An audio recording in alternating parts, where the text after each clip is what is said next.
अलि राम्रोसँगबाट त यिनीले हो कि बत्ती खाएको दुकान मारे न उता बत्तीया मेरो चाहिँ नगर्ने बाबुलाई भयो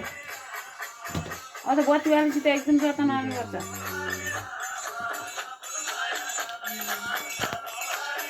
लक्ष्मी पर्छ जस्तै लक्ष्मी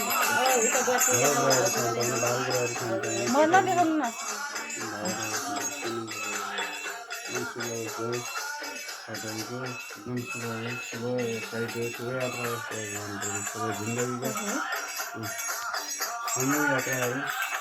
आयु कम आयु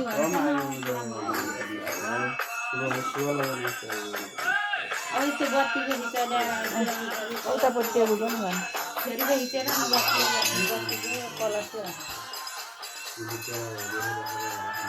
अब कापी कलम ठिक छ बुवाको नि गर्दैन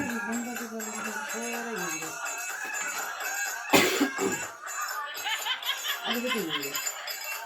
तपाईँलाई भयो अब भिडियो छोटो बनाऊ अब छोरीको सिरानीमा कापी कलम राखिदियो पैसा